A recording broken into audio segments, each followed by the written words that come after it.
on this and minimize this.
It's now 6 p.m. I'd like to call to order the Regional Planning Commission public hearing meeting for Thursday, February the 1st.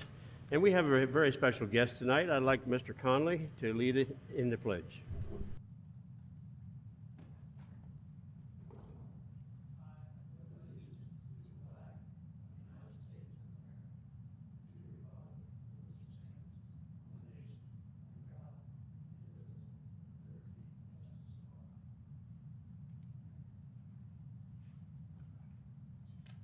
Thank you all. Thank you all for coming. I'd also like to ask that if you have a telephone or electronic device that you either turn it off or put it on vibrate so it won't disrupt us through the order of this meeting. Mr. Conley, I now come to you for roll call and determination of quorum. Yes, Mr. Chairman. Mr. Peterman? Present. Mr. Servon? Present. Mrs. Karcher is absent. Mr. Gauvery? Here. Mr. Mills? Here. Mr. Davis? Here. Mr. Jester? Here. Mr. Chairman, we do have a quorum. Thank you very much. Commissioners, you have in front of you the agenda for tonight. If there's no changes, additions, or anything, I'd entertain a motion and a second to approve it. So move. Second. I have a motion and a second. Mr. Conley, please poll the commission. Mr. Peterman? Yes to approve. Mr. Servon? Yes to approve. Mr. Gauvery? Yes to approve. Mr. Mills? Yes to approve. Mr. Davis? Yes to approve. Mr. Jester? Yes to approve. Mr. Chairman, there have been 6 votes, 1 member being absent on a motion to approve the agenda as presented. Thank you once again, and we'll come back to you right now for the introduction and public hearing instructions. Yes, sir. This public hearing is being conducted for the purpose of giving the citizens of the county the opportunity to present testimony on applications and ordinances before the Regional Planning Commission. Everyone will have a chance to speak. All statements are to be made from the podium at the front of the room. All testimony given shall be sworn or affirmed. For the record, please give your name and address. Copies of any written statements or exhibits used during the hearing should be presented for identification and inclusion in the record. The record will remain open for 2 business days after the hearing. For the applications before the commission, number 1, the chairman will introduce the application. 2, the applicant or representative will be given 15 minutes to present the application. 3, those in favor of the application will be allotted 5 minutes to speak. And 4, those opposed to the application will be allotted 5 minutes to speak. And 5, when everyone has had the opportunity to give testimony, the hearing on the application will be closed. No decision will be made by the Planning Commission tonight. The Planning Commission will hold a public business meeting on Thursday, February 8th, 2024 at 6 p.m., at which time it will make a decision on the public hearing applications heard tonight. All information of record will be considered. A common vote of 4 members of the commission shall be required to make a decision. Anyone may attend the business meeting, but no new public testimony will be received. The public notice of this hearing was published on January 10th, 2024 in the Delaware State News. The Kent County Levy Court will hear these public hearing applications on Tuesday, February 27th, 2024 at 7 p.m. unless tabled by the RPC or withdrawn prior to the Levy Court hearing. The Levy Court will also meet in this room. Mr. Chairman. Thank you very much. We'll now get into tonight's public hearing. The first application number and title is C-24-02, Lucky Estates Solar 1 LLC. Applicant is Lucky Estates Solar 1 LLC, care of New Leaf Energy Incorporated, 55 Technology Drive, Suite 102, Lowell, Maine 01851. Owners are Charles Harold Hurd, Brenda L. Bean, 5417 Milford Harrington Highway, Harrington, Delaware 19952. Engineer is ARM Group Incorporated, 1201 Market Street, Suite 111, Wilmington, Delaware 19081. Comprehensive plan map designation is low density residential. Present zoning district is AR, agricultural residential. Relation to the growth zone is outside. Present use is agriculture. Proposed use is same with community energy generating facility, solar. Levy Court District is the 4th, Mr. Scott. School District is Lake Forest. Fire District is Houston, Station 52. Area and location is 119.7 plus or minus acres. Project area is actually 21.3 plus or minus acres. Located at the intersection of Milford Harrington Highway and Butler Road east of Harrington. Is there someone here to represent this application? Please come to the mic. And if you're not an attorney, you have to be sworn or affirm after you give us your name and address. Yes, sir. My name is Claire Habel. I'm the project developer with New Leaf Energy, and I am not an attorney. Ma'am, I just need you to swear or affirm that you're going to tell the truth, the whole truth, and nothing but the truth. Can you abide by that? Yes, sir.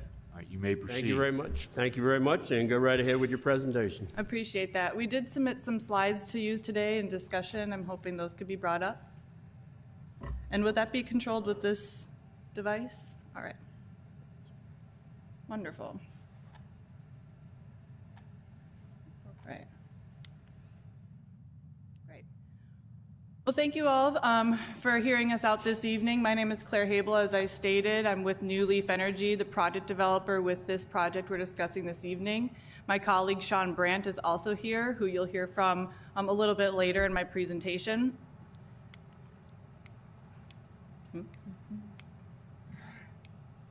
All right.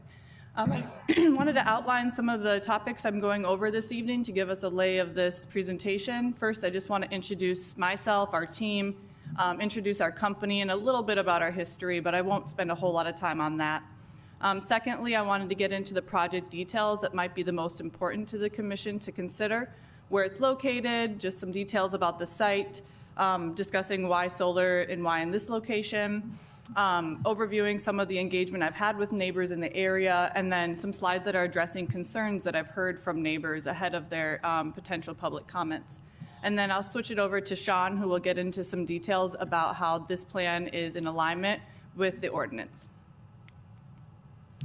As I mentioned, I'm Claire Habel. I've been with New Leaf Energy since 2021. I'm living in Ashland, Virginia, and I also work in that Virginia market as well.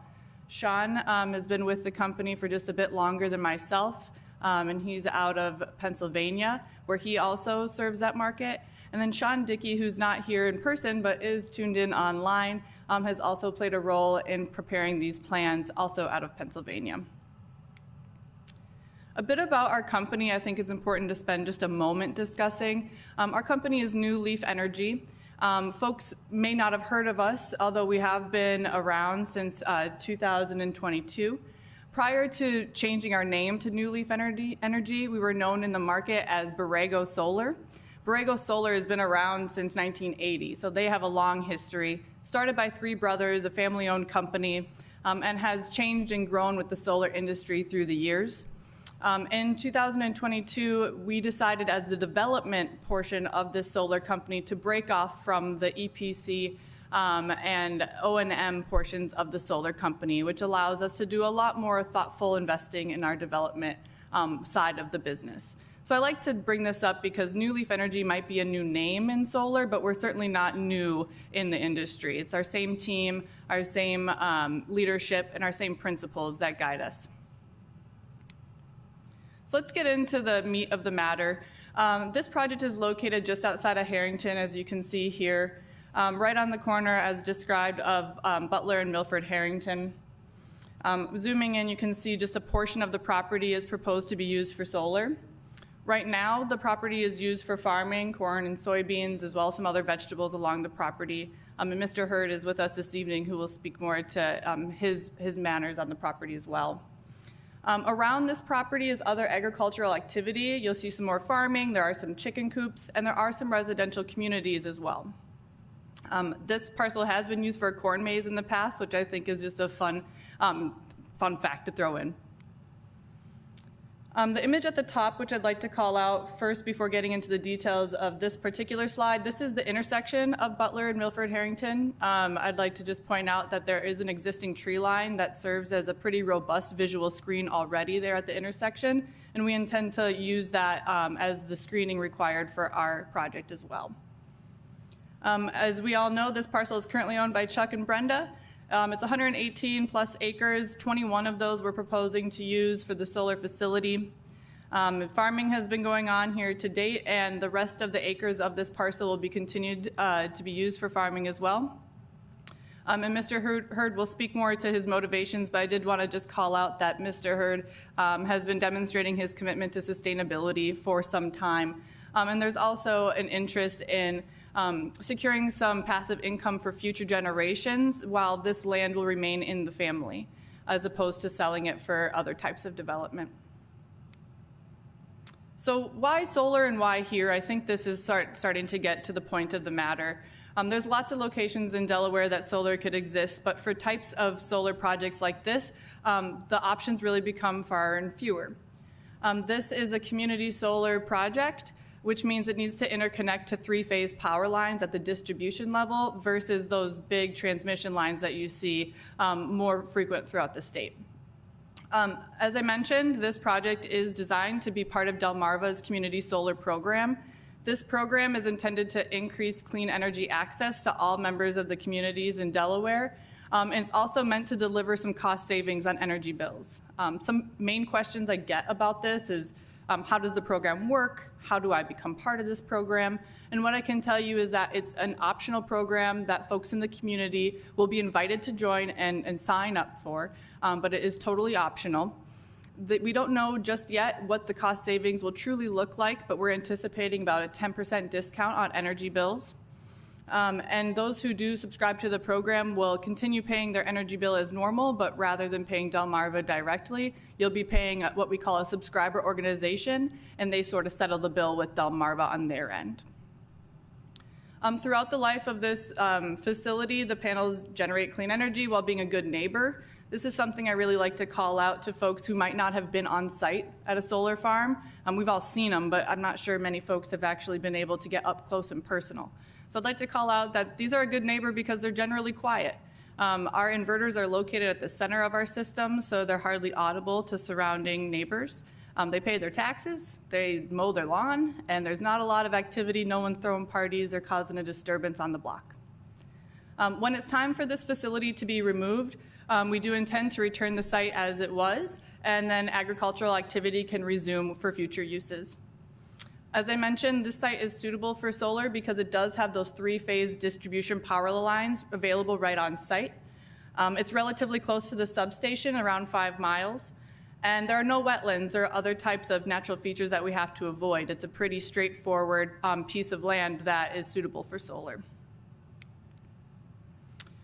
Moving on to just a bit about the neighbor engagement that I've conducted so far. 29 neighbors were notified via USPS certified mail per our administrative approval process, which was our attempt prior to coming today. We received 4 objections to the application, and they were citing some of the concerns as follows. Someone cited a concern about property value impact and possible health impacts of the electricity production. Two different comments were concerned about the possibility of water contamination should the panels leach into the groundwater. And then one person cited a reason as they just would not like to live next to a solar farm. I want to call out that there was one objection we received from a neighbor who was not on the notified mailing list, and I think he's actually tuning in this evening online. We know that the owner of the Lucky Estates development distributed the notice to all the other members of the development, so they are all aware of this proposal as well. But overall, 86% of the notified neighbors had no objection, 25 of them, and 14% did have objections for the reasons stated above. So I wanted to get into just a couple of pieces of information that begin to address the concerns of the neighbors as cited. The first being concerns about impacts to property value.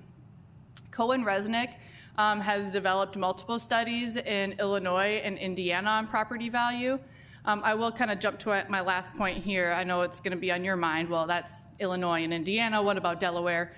I have ordered up some reports to get information about the Delaware impacts, property value impacts for Delaware specifically, as well as the property impact report for this specific site. And we're expecting that to be available by the time we come in front of levy court later this month. Kind of going back to the reports and what the reports say about the impact on property value, they considered home property value before and after solar was installed. They looked at homes adjacent to the solar farm and homes not adjacent to the solar farm, and the conclusion is that there is no impact on the sales price of adjoining properties after the installation of a solar project. We anticipate the results of the Delaware and site-specific report are going to show the same conclusion. Next, the most frequent concern that was cited by neighbors is health and safety impacts. I'm breaking this down into two concerns. One is about the electromagnetic fields produced from the electricity transmission and what potential health impacts that may have. And then also concerns about potential water contamination and water quality should any leaching be exhibited. First and foremost, addressing the concerns about the electricity production. Electricity from the solar panels and its transmission to the grid emits very weak electromagnetic fields. You're not really experiencing any type of electromagnetic activity in an increased value than what you are now should you walk underneath a power line. According to the World Health Organization, there's no evidence that it's harmful to human health. On to the water quality concerns. Our panels are made with crystalline silicone technology. This is different from other types of panels that include higher levels of lead, which of course are of concern. But these crystalline silicone technology panels have very small amounts of concerning elements. There was some testing conducted, and I submitted a report from North Carolina State University that will speak to these results. A testing to simulate the potential for leaching from broken panels, and there was not any potential toxicity threats from that simulation. And very limited amount of lead involved means that even if a worst case scenario that a panel does have any leaching, that the health hazard it poses is insignificant. So in conclusion of both of these topics, solar panels and the production of electricity present no adverse effects on human health from electromagnetic fields or potential water contamination. Also, the Kent County ordinance requires solar testing, and that's an effective measure for making sure that any potential contamination will not go unnoticed or addressed.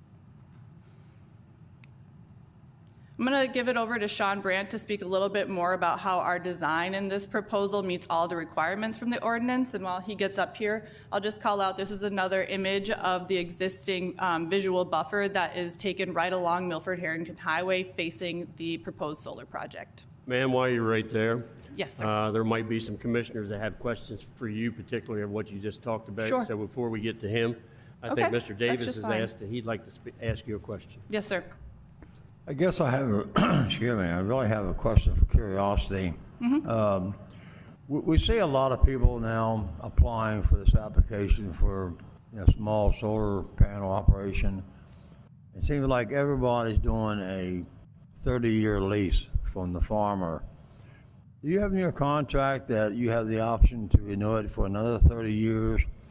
Or is there a reason why most people, they never say, well, if we have the option to do it for another 30 years, is it because technology is changing so quickly, you don't know where we're going to be in 30 years? Is there a reason why you do or do not have the option to renew?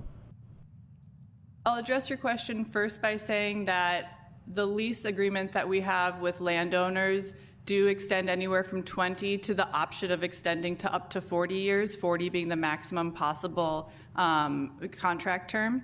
And you nailed it right on the head. The reason why we structure this, and many companies structure agreements in this way, is because there is a potential that better technology, more efficient and effective technology could come to be. So the minimum is that 20 years, and then up to 40 is the maximum. I guess indirectly I answered my own question, because I figure it's because advanced technology, we don't know where we're going to be, 30 years from now. Thank you very much. Yeah, I'll just add one last comment, is that it does parallel with the efficiency, the life expectancy efficiencies of the panels as well. So it kind of aligns with the warranties of those panels. So there's multiple reasons why it is that way. Thank you for your question. I think Mr. Galbraith Yes, also sir. has a question. Yes, when we're talking about potential hazards leaching into the soil in the testings, and I know the requirements have you testing on a periodic level throughout the life of the facility. But I don't remember, and I can just refresh my memory. Maybe staff can help me do this too. But so in those testings, are we testing also for PFASs and PFOSs? I think Sean might be the best person to answer that per the ordinance requirement. We'll wait till we get to him, then we'll Okay. wait for that question for him to come to the mic. Okay, Okay? that's fine. You Yes. have anything else? No, right now, the EPA is just starting to begin to formulate what the guidelines are for health and human safety, but they're going to be much more stringent than they are at the current moment. And it is a problem that is starting to percolate throughout the state of Delaware. So it's an issue for me to know that we are going to be testing for both of those substances. Actually, there's a suite around PFASs and PFOSs. So, Okay, thank you, sir. I think Mr. Peterman has a question. If this goes through and how long will it take you to start that project and finish that project on this other person's property? Yeah, thank you for the question. Right now, the first thing we're doing, of course, is obtaining a land use permit. While this is happening, we're also working with Delmarva on completing the utility studies that are required to ensure that this project is able to be interconnected to the grid. So we're a little bit dependent on Delmarva's timeline of this.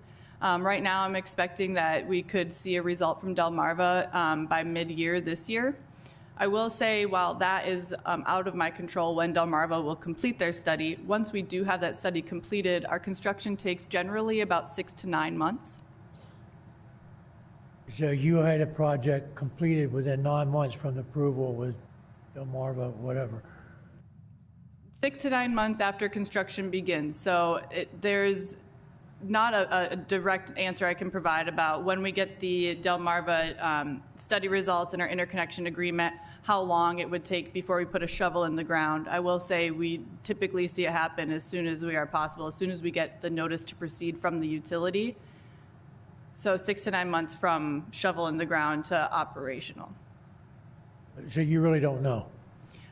I can't say like on the stand exactly how many months. What I'm hoping to see is that within 1 year, we could see the project being close to completion. It will be approximately a 9-month contract, construction and to get online, is that what you're saying, after you start? 6 to 9 months after we start. Okay, thank you. Yes, sir. I think Mr. Mills has a question. My question's in relation to his too. There's been so many of these come in here and gotten approved and never have ever started. There's one just a few miles from your place that's it's ran out now, so I don't know what they're going to do. And every one of them are saying the same thing. They go back and blame it on Delmarva Power and Light. So I mean, you're not sure you're even going to get started. Is that correct?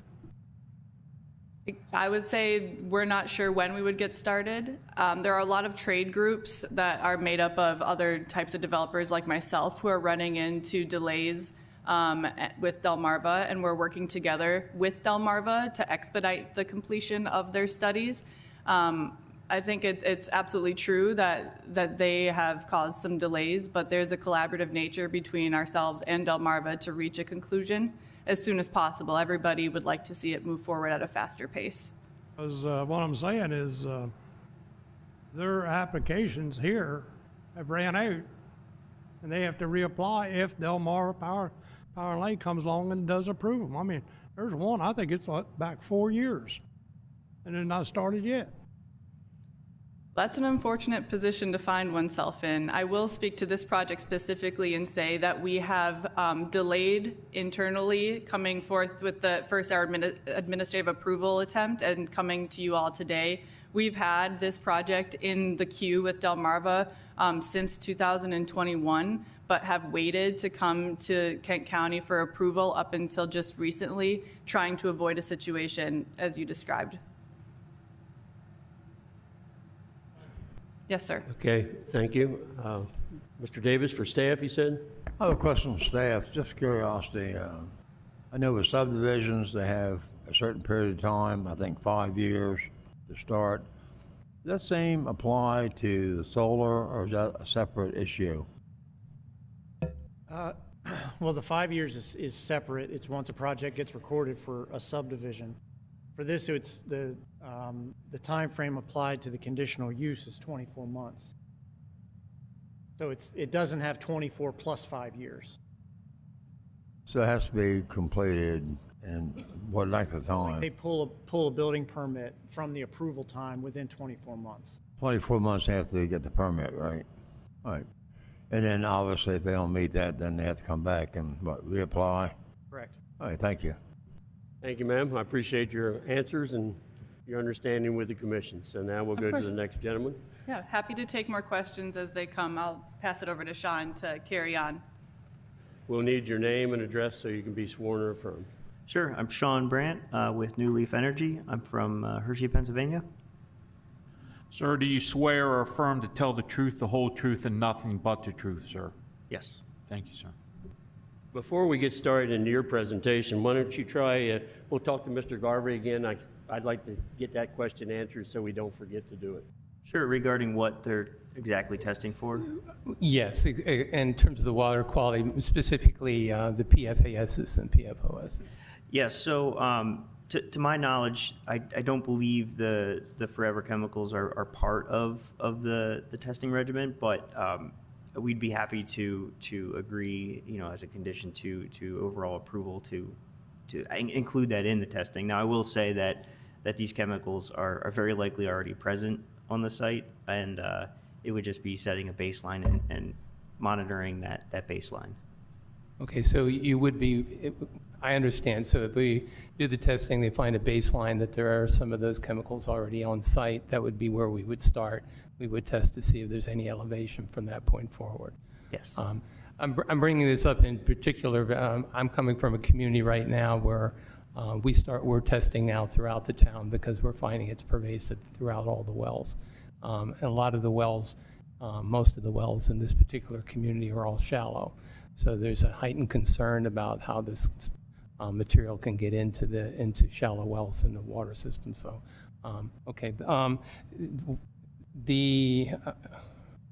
I had another question, but I didn't know if it's for Sean or who to give it to. Well, you want to let him go through his presentation part? Okay, thanks. Because we usually only allow 15 minutes for a presentation for all together, but That's we've fine. all had questions, so we'll let this go for now. So I know you're going to be precise and to the point. Yep, no problem. Thank That's you my very style.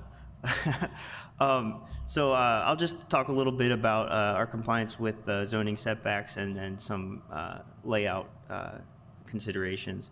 So as you can see here, we've listed the setbacks that are in the zoning ordinance for this district, and just wanted to highlight them because we do comply with all of them. This is an overall view, which was shown a little bit earlier, of our site. As you can see, we come in off of Butler Road, and we have typically a 20-foot gravel access road to get to the center of the site where you'll find the equipment pads. The equipment pads host the inverters and the transformers for the array. Around the site is a 7-foot perimeter fence. That is 7 feet to comply with National Electric Code. In addition to that, we have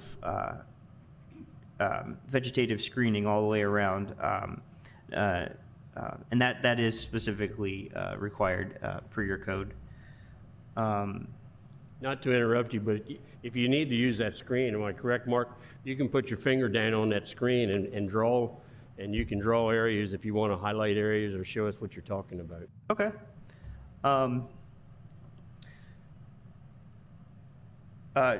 Just to pick up where I left off with the zoning setbacks, we've circled in blue the different areas showing the setbacks for the front of the property, sides, back, all those different parts. We did have some environmental studies done on this site, including wetlands, threatened endangered species, cultural resources, and came back pretty clean. The only thing that really popped up was this wetland down here, or a ditch rather, and we stay pretty far away from that. I'm trying to keep it short here, so I think I'll open it up for questions.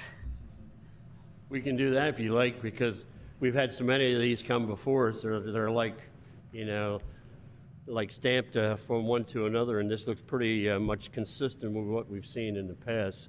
Pretty standard. So, okay, I think we have a question already, Mr. Mills. Yeah, I'm only going back to some of the others that have come in here before. That you talk about your fence around, all the way around the property, and the ones that we've had come in here are small animal friendly. Now, what are you doing anything about that so animals can cross through them, or if they get inside, they can get out, or Yeah. even deer about jumping the fence?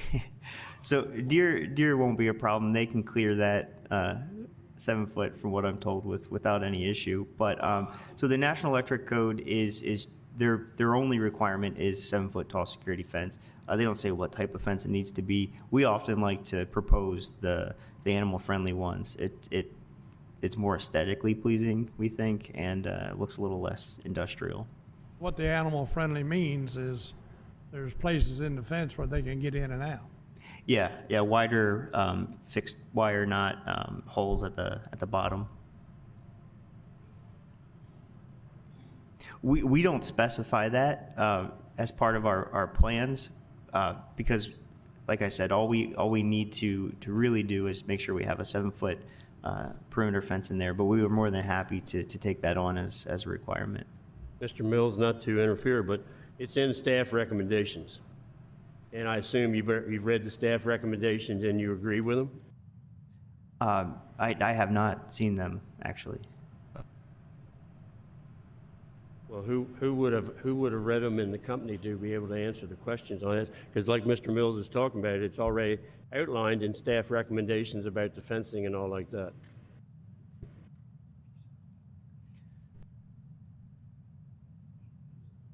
Yeah, it's pretty clear in there under staff recommendation, under B1. Well, again, we're more than happy to comply with that. So you're agreeing with staff recommendations? Yes. Okay, go ahead. I don't mean to keep stopping you, but I think Mr. I have a question. Garvey? Yeah, it's pertaining to that. As Commissioner said, we've been through a number of these things over the last year or two. And from the beginning to where we are right now, there's been a number of changes made to the codes having to do with how we're dealing with wildlife, how we're dealing with pollinators, how we're dealing with the leaching of soils and chemicals and testings and so forth. So where we are tonight is actually accumulation of all these little bits and pieces that have come up through other applications over the last year and a half.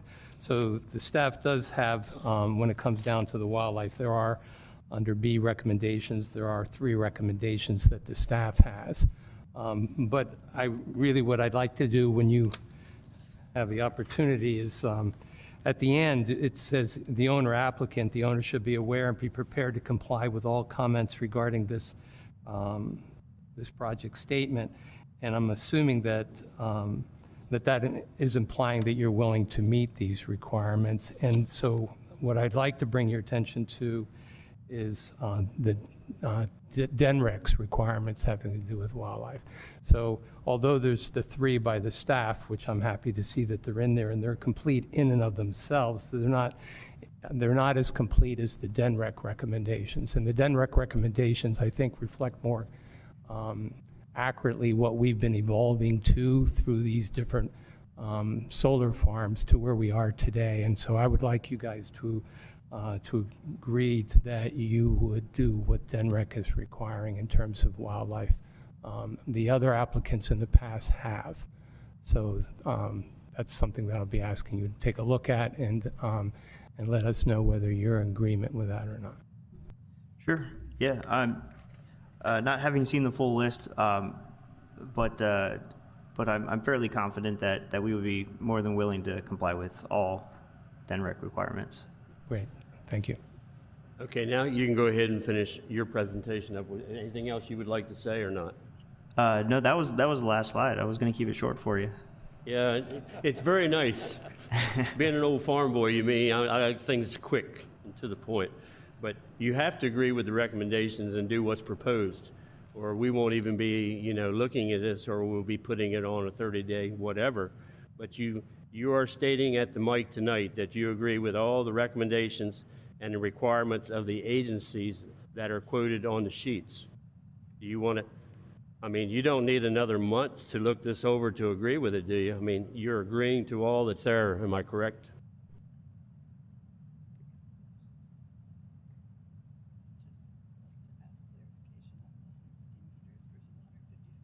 I would ask our attorney that's one of the main things about having this approval, because if you don't agree with it and you haven't read them or you don't know about them, do you need another 30 days before you come back here, or are you good tonight to be able to comment on these and go ahead with it? But just one clarification question on one of the requirements to avoid construction and staging, including servicing and fueling of equipment within 150 meters of aquatic and riparian habitats. Is that meant to be feet or? You can ask Mr. Conley there. He's our spokesman for staff. He can verify what's in there and what you're asking about. Those are not the comments of the staff. Those were provided by DNREC. I mean, we can clarify that for you. Those were as we received them from DNREC. So I can't speak yes or no. It says meters, so I would have to say it's meters. But I can clarify that for you and the commission for next week's vote if you'd like. And if we do have any questions or you have anything that you would like to state, I think you have until Tuesday to have their comments back to staff. You can have them back and still stay on the agenda for next week for us to take it up. So if there is something there that's questionable between you and us and them, we're all together here. Mm-hmm. We got to be meshed together because that's the agreement. That's why these are presented to everybody. And I would have thought you would have studied them or somebody would have been able to comment on them. So, okay? Absolutely. So you'll take our response just prior to the, what date was that again? I think it's until 5 p.m. Tuesday. Am I correct, Chris?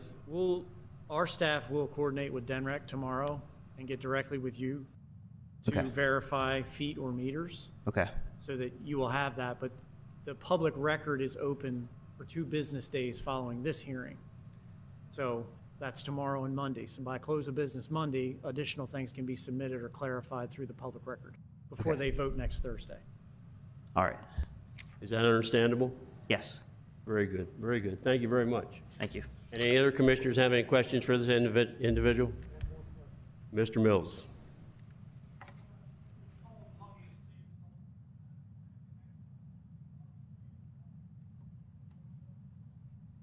Thank you for the question. I thought it might come up.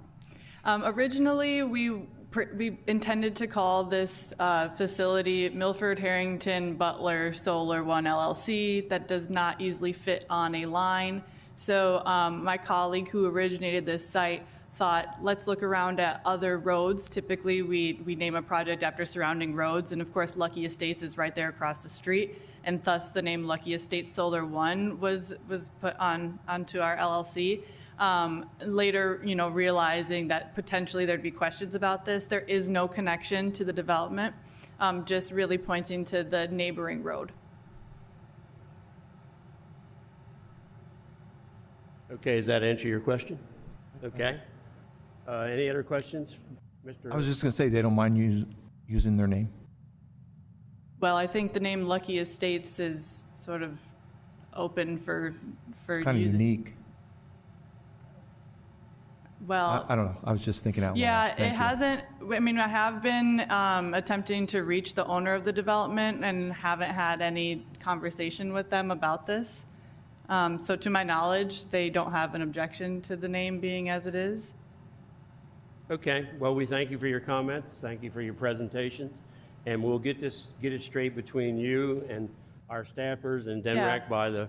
I would say all of the recommendations are understood and accepted. The only question we had is about the difference in the ordinance being 150 feet from a wetland and then the DENREC saying 150 meters. It's quite a different distance. So that's the one piece we just want a clarification on before fully agreeing to every recommendation. Yeah, I guess we'll all have to learn to multiply by 3.2808, I guess, to get how many feet's in a meter, so. Yeah. Okay, thank you very Thank you. much. Is there anyone else here who would like to comment in favor of this application? Come to the mic and give us your name and address. I'm Chuck Hurd, Harrington, Delaware. Sir, do you affirm or swear you're going to tell the truth, the whole truth, and nothing but the truth? Yes. You may proceed. Like I said, I'm Chuck Hurd, one of the owners of the property in question.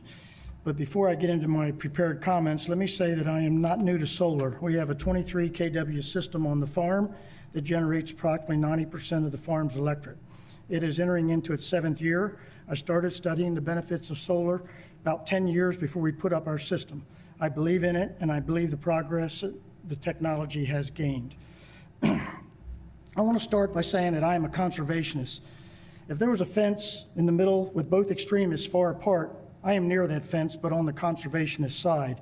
I actually won a national award for pollinator conservation in 2008. That being said, I am looking for ways to generate income for my family.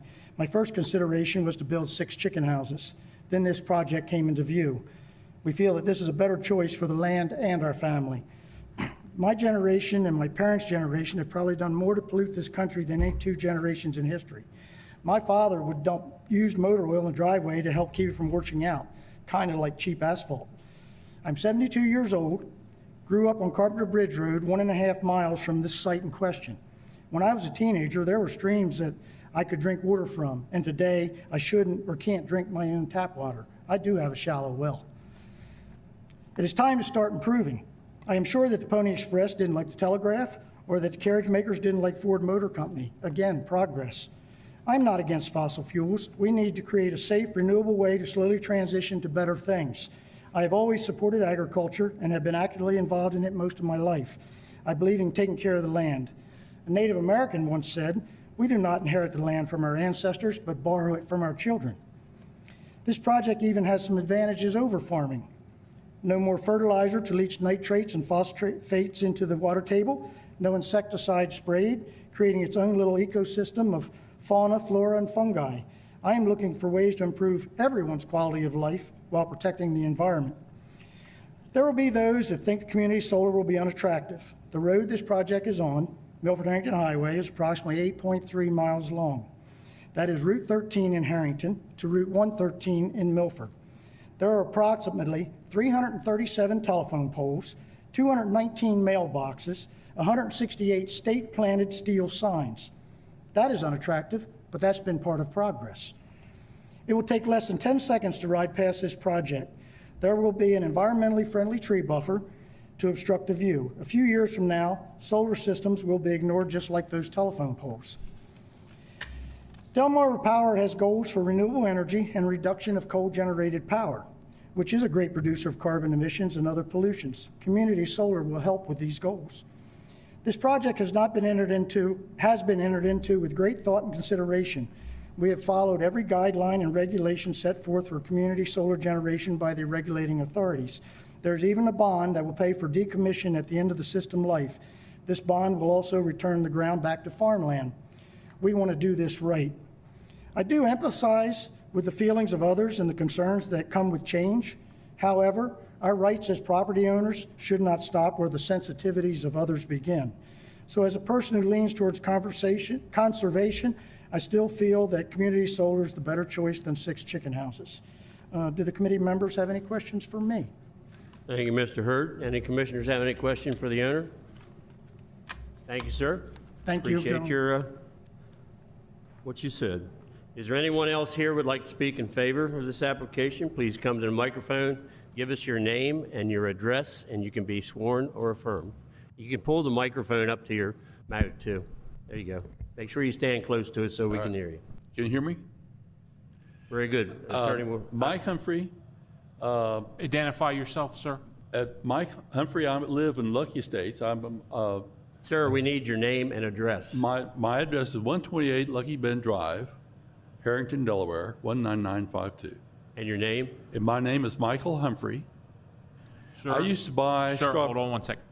You swear or affirm to tell the truth, the whole truth, and nothing I do. but the truth? Thank you, sir. I used to buy strawberries from Chuck when they sold strawberries. I appreciate that very much. I like them very much. The other thing he didn't say, that he is also an aviarist. He really protects bees, and he sold honey for a while. Also, he is a certified beekeeper.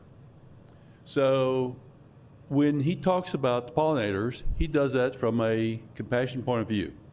Now, I've had solar panels on my house for 15 years, and I have tested my well, also my well in Lucky Estates, almost every year. And the only added chemicals in those 15 years to my water, my well, has been nitrates from farming, and from agriculture, fertilizer, so forth, domestic fertilizer probably. No chemicals other than that. And I guarantee you that those panels are great customers. They sit there, they absolutely are quiet, they don't cause any trouble, they don't have wild parties, they don't drive up down the roads at all hours of days at night. They're great neighbors. And I appreciate them. I don't even think about them except when I get my Delmarva bill. And I get my Delmarva bill, I pay the minimum 9 months of the year about that.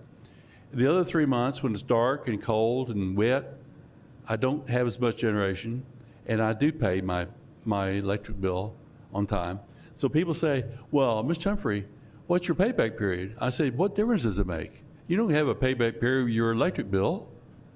You pay whatever the damn thing says every month, or they cut your electricity off.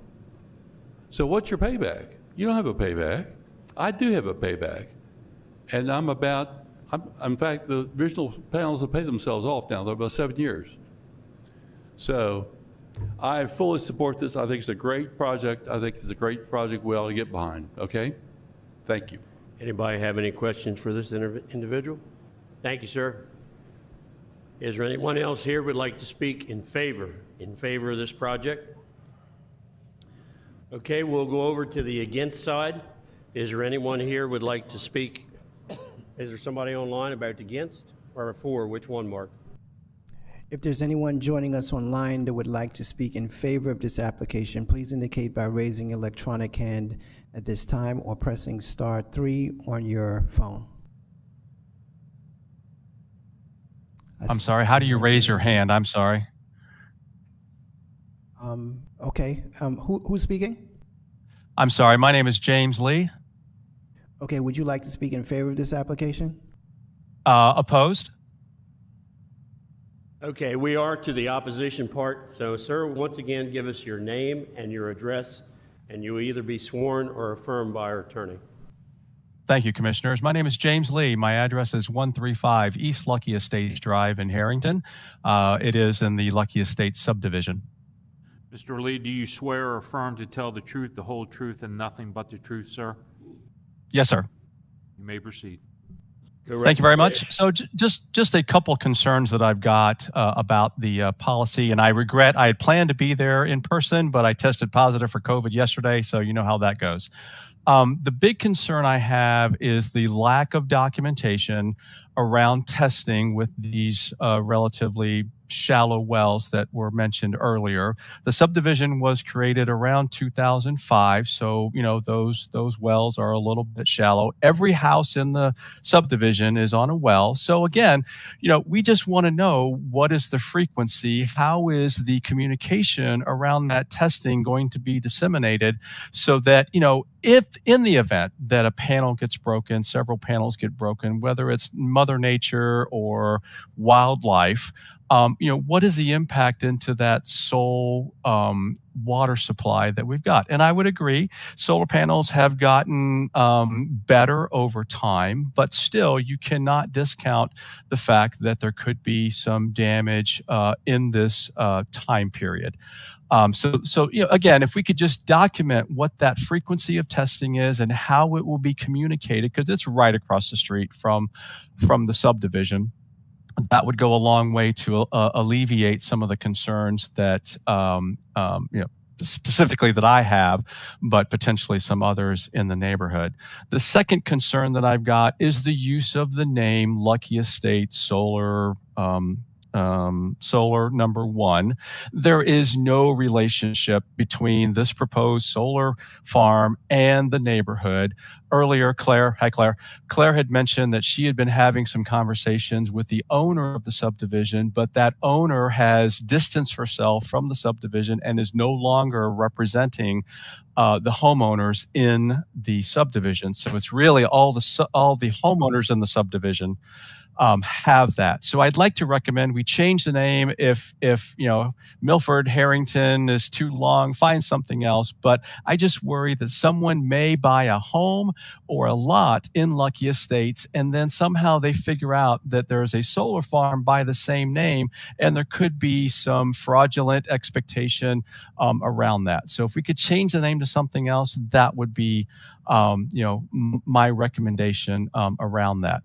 The third question that I've got is in the application, it says it's 119 acres, but yet the project is 23, and the name is Lucky Estates Solar 1. So does that imply that there are multiple phases, that once the initial phase gets approved, there is room to take up the rest of that property? Or is it really just going to be restricted to this 23 acres? And that's it for me.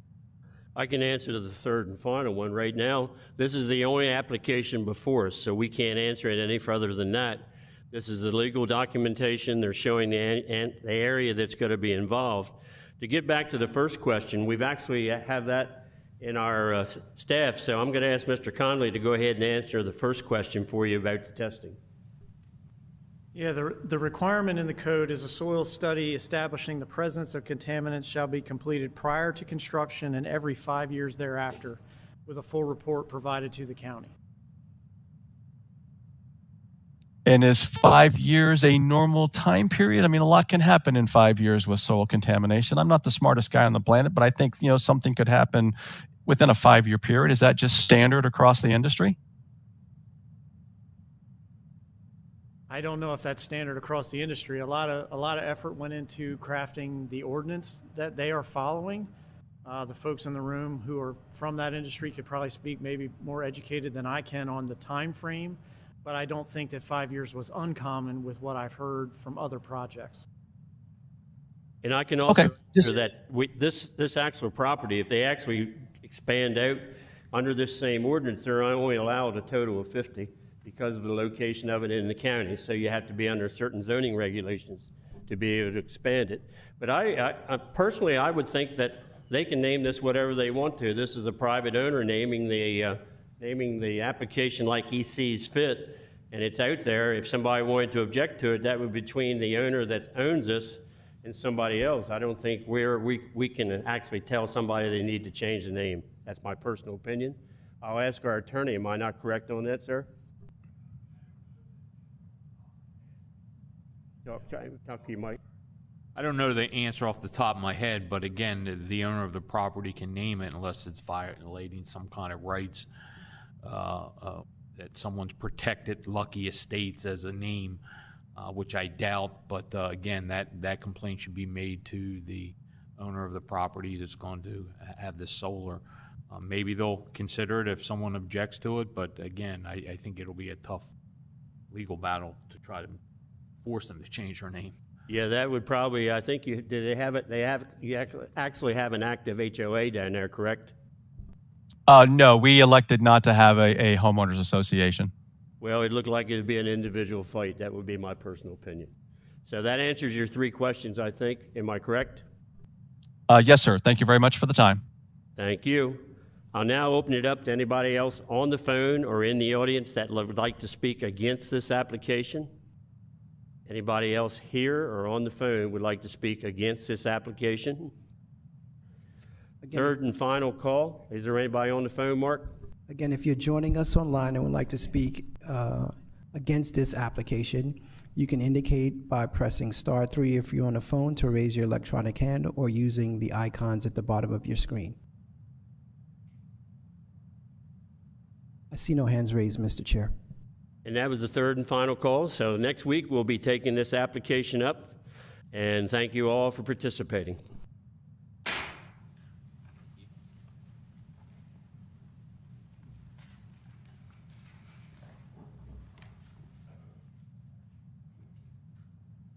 We'll now go to our number 2 public hearing for tonight. Application and title is CS-24-01.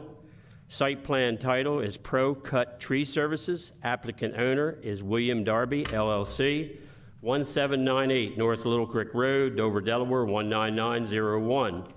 Engineer is Alex Schmidt, PE, Century Engineering, LLC, 550 Bay Road, Dover, Delaware, 19901. Comprehensive plan map designation is low density residential. Present zoning district is AC, agricultural conservation. Relation to the growth zone is outside. Present use, unapproved landscaping and horticultural operation. Proposed use is landscaping and horticultural operation. Existing structures is 8,712 square foot agriculture building to be removed. Proposed structure is a 99 square foot building. Excuse me. Parking required and proposed is 8 spaces and 10 spaces.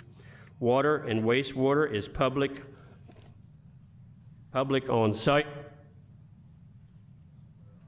Levy Court District is the 3rd, Mr. Angel. School District is Capital. Fire District is Little Creek, Station 54.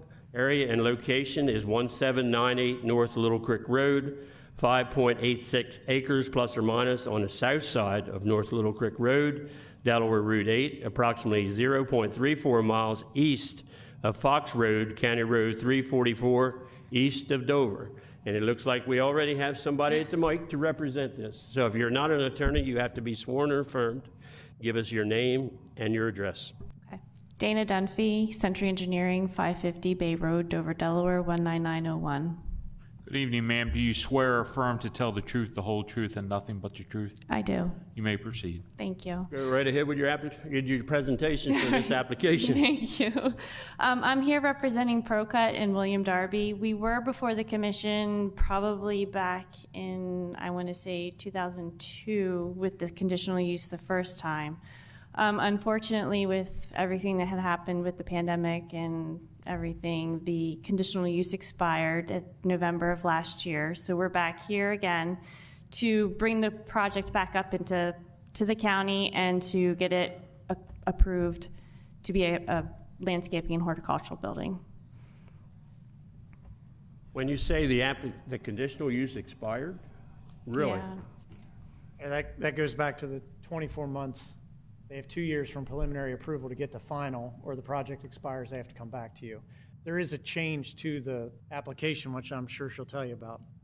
Okay, but they did it in 2002. It expired in 2004? 2022. 22. Okay. Oh, did I say 2002? Yeah, I think that's what you said. So That's way clarify off. that in our in the recorded minutes of this meeting. So, okay, So- you're doing a fine job. Go Okay, ahead. thank If you. if you'd like to make anything else, or would you like Yes, to open so- it up for the commissioners? There is one change from the previous application that we made to the new application. We are removing the existing building that is being used for the business and proposing a new 9,999 square foot building.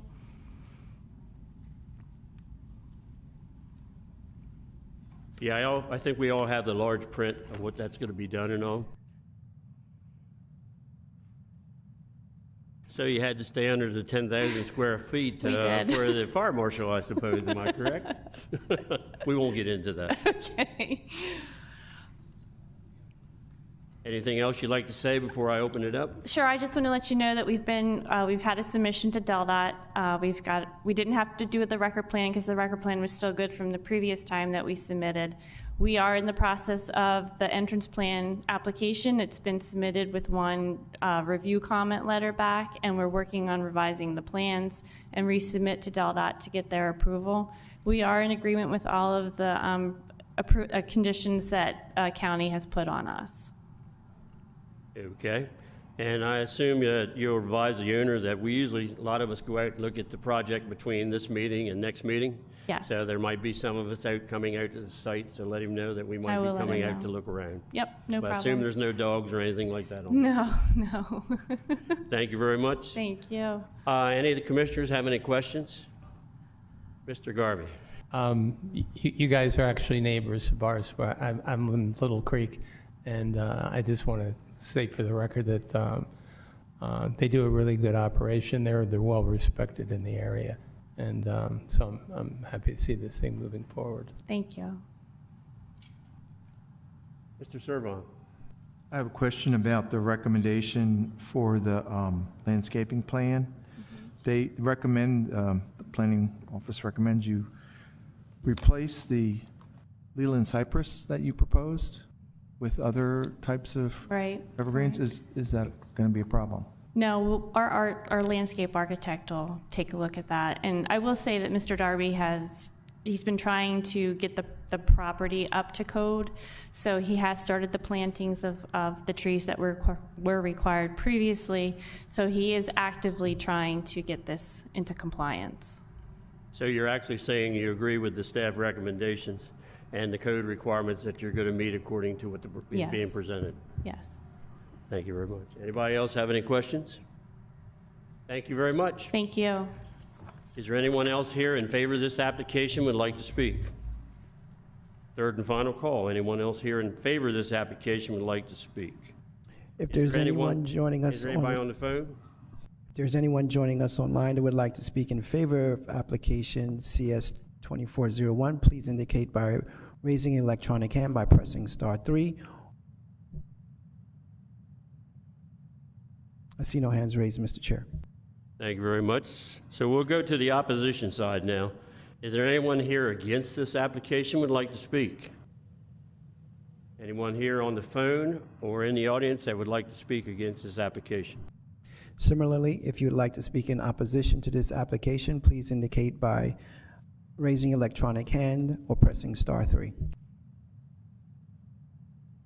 Still no hands raised, Mr. Chair. Thank you very much. So we'll be taking this application up next week. Thank you all for participating.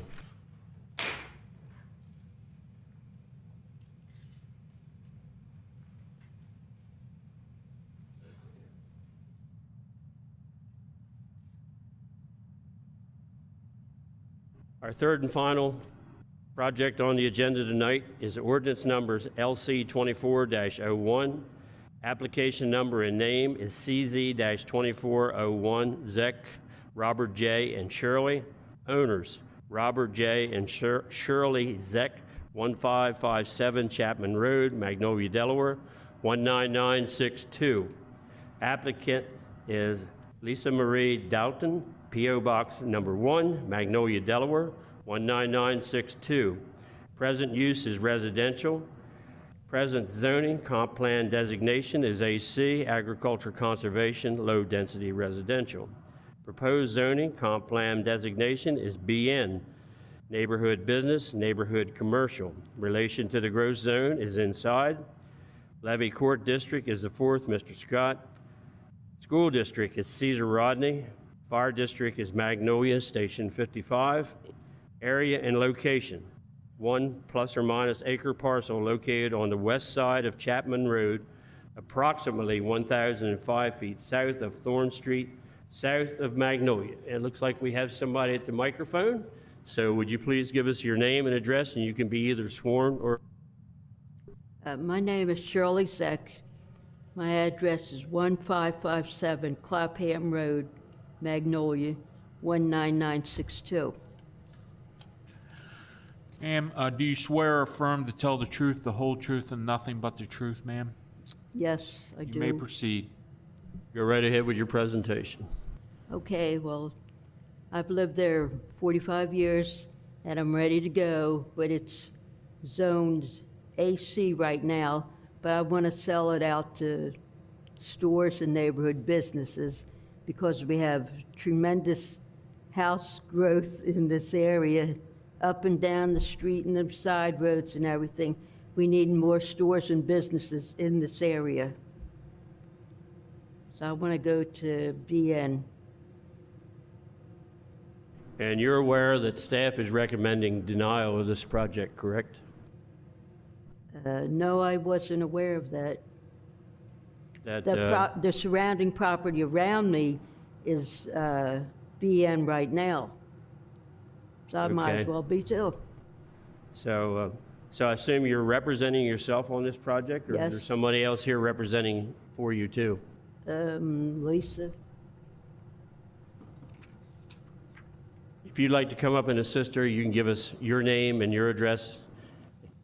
And are you going to be the official spokesman for her? Is that what you're saying? You got to say something to the Yes. mic. Okay. Give us your name and address, please. Lisa Marie Doughton. I live in Magnolia at 17 South Main Street.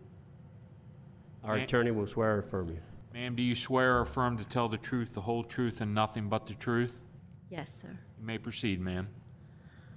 When Shirley decided that she wanted to move, we did some research on the property, and Levy Court was closed down for a couple months because it was hacked.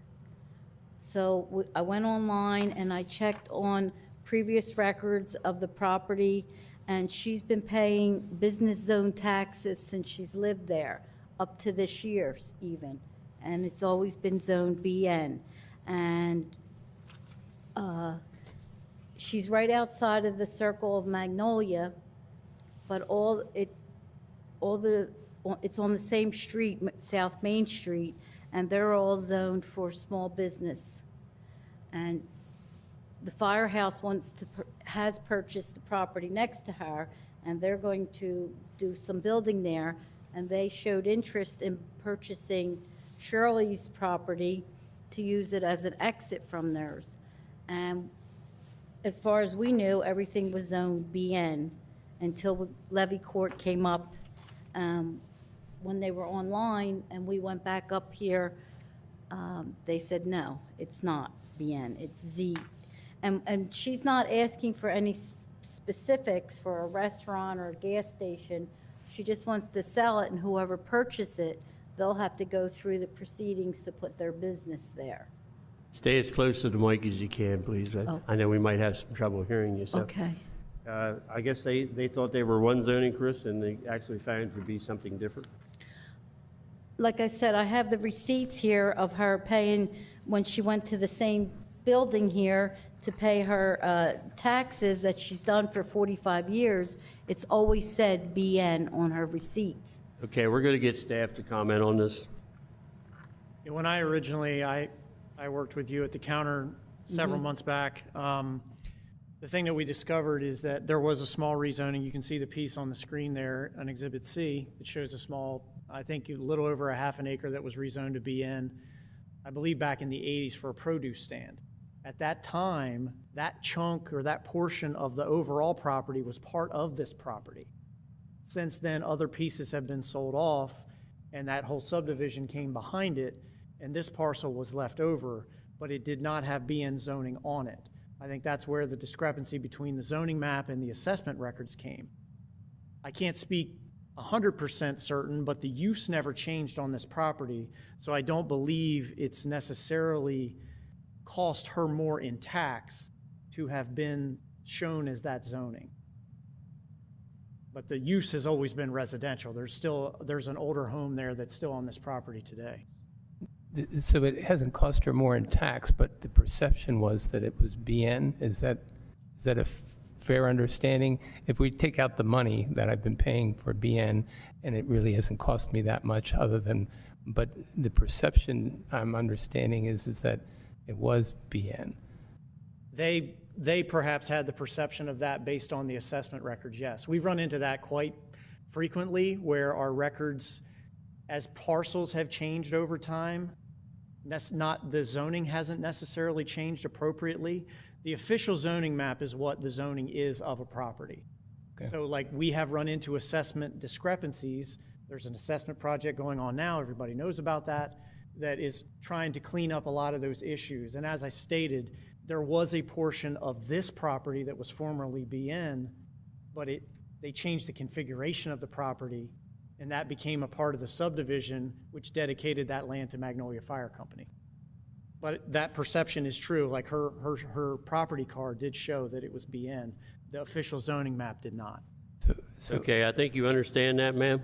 You understand what he's saying and what they're saying. So do you have another question, Mr. Garvey, while you're here? Yeah. So if the fire company wished to purchase this to expand what they were implying, they would have to come before us and ask for this to be changed to BN.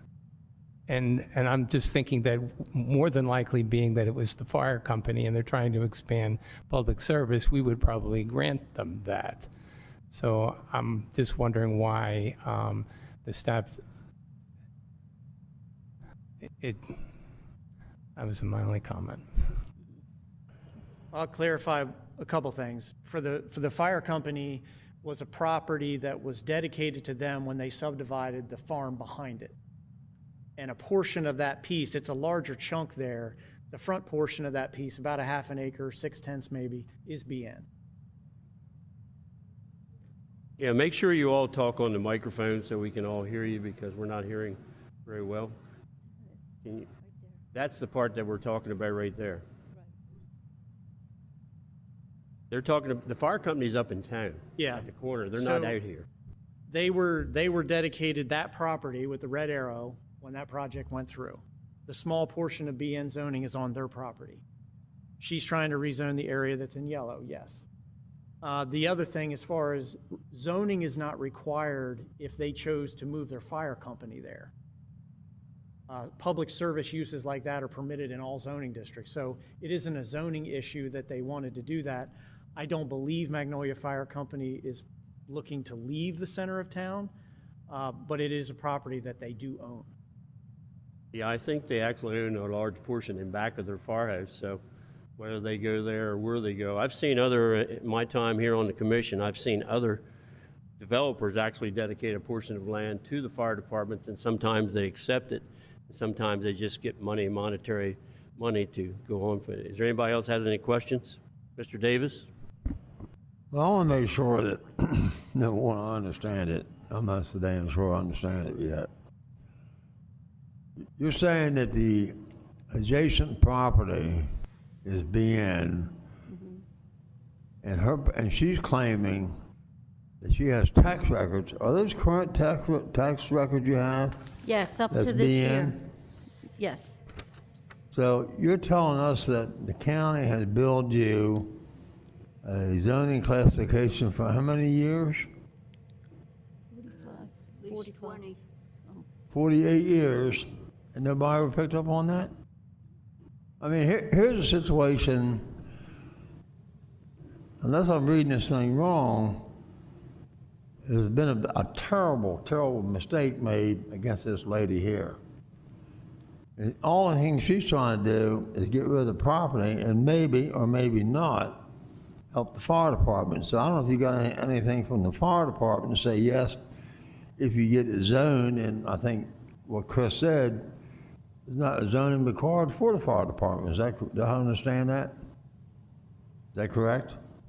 They don't need to rezone for use as a fire department or like Right, a public okay, that's what I safety mean, yeah, use. okay. An example, if she had a contract, say they're gonna buy it, then they don't have to come in and get that little part rezoned, right? What bothers me more than anything, here's a lady that's paid her taxes all these years, and now the recommendation is to turn her down. Whether she does have BN or she does not have BN, she paid her taxes for years, and I don't have the heart myself to go against this lady when she was under the impression nobody picked it up. She only did what she thought was right, and she's an honest lady, it looks to me like. And she got the bill there. Now, I think the county ought to be able to help this lady out a little bit. Now, I'm not taking a shot at the planning department, but somebody somewhere in the county has billed this lady inaccurately, and I think that's wrong. I understand what you're saying. Some of it was sold off to the development next door. I get it. But there's been a terrible mistake. What's your last tax bill you got? Can I bring it up to you? Just read it. Just tell me. This year's or last year's? It's dated from June 23rd, and she paid in full up until May 31st of 24. See what I'm saying? What was the tax bill? Get up by the BN. mic. You said Ma'am, it was get by the BN. mic so we can hear you. BN. BN, it says BN, I highlighted it over here. What was the figure on that? Excuse me? How much was the bill? Oh, it's 2880. Oh, no, school tax, no, it's 143. The total is 174.67. The next question is how much land in there, Scott, how much land?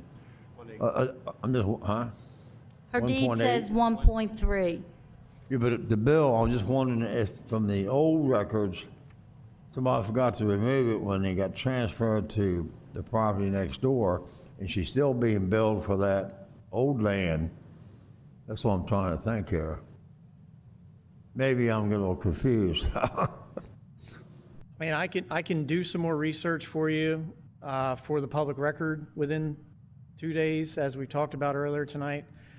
Based on the tax bill, and the use never changed, the tax amount, I don't believe was ever increased because of the mistake of zoning in the assessment records, because the use never changed. If the use had changed, it probably would have been. But that's where I'm saying I can verify that through the finance department, but I don't believe that she paid a higher amount of tax because of the quote-unquote mistake. I can confirm that for the commission and for the applicant. Yeah, that needs to be checked out. You're right, I agree with that, but if she paid a higher tax because it's BN, then the county, I think morally has to do something to help this lady. Thank you. I think we're going to get some more answers on this. I don't know if any other commissioners have any comments beside this, but I think we're all in agreement that there was something wrong here over the years, and we'll all get an answer for this. And by next week, we'll be able to take this up and hopefully clarify everything that's there, because I know the taxes on fire departments are exempt anyway. They don't pay anything on any of their lands. So it's not an issue. Does she presently live there? Yes, I do. The house right there, Yes. so.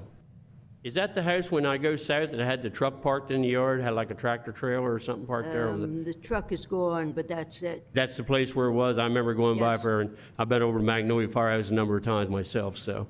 We'll get this clarified. If nobody else has any questions, and I know Chris will come up with an answer and get us something, and we'll be able to take care of this by next week, hopefully. Okay. Okay? Okay. If the county can't do it, you gotta tell them Magnolia and have an annex in your property you have to deal with. Thank you very much. Thank you. Thank you. Is there anyone else here who'd like to speak in favor of this project? Anyone else? I still have to ask, I don't see anyone, but is anybody on the phone that would like to either speak in favor or against this project? If there's anyone joining us online that would like to speak in favor or against this application, please indicate by raising your electronic hand or pressing *3 on your phone. I see no hands raised, Mr. Chair. I have one more time to ask, is there anyone here at all that would like to speak against this project? Seeing none, we will clarify this and we'll give peace of mind at next week's meeting.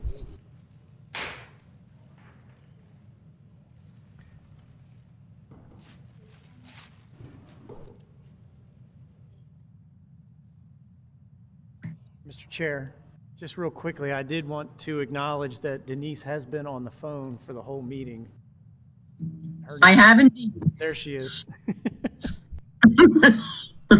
Well, I'm glad Dee Dee is present. We wouldn't be a family we are unless she was here. Motion for, Excuse me? are you going to motion for adjourn? Now we're going to get into public comment. Oh, okay. Anybody public comment on the phone? I know you haven't been here lately, so you've got to go by the agenda. You understand that, don't you? You take a shot at me sometime. Very good. Anybody on the phone, Mark? Public comment? I see no hands raised other than Ms. Kirchner's. Thank you very much. Any commissioner comments? Anything else anybody'd like to say? I got a comment. Mr. Peterman. I think that Chris ought to be here next week to follow this through and give us the information what he personally found.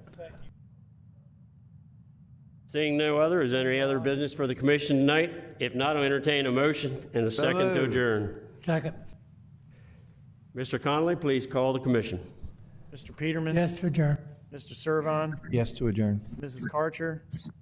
Yes to adjourn. Mr. Gauvery? Yes to adjourn. Mr. Mills? Yes to adjourn. Mr. Davis? Yes, to adjourn. Mr. Jester?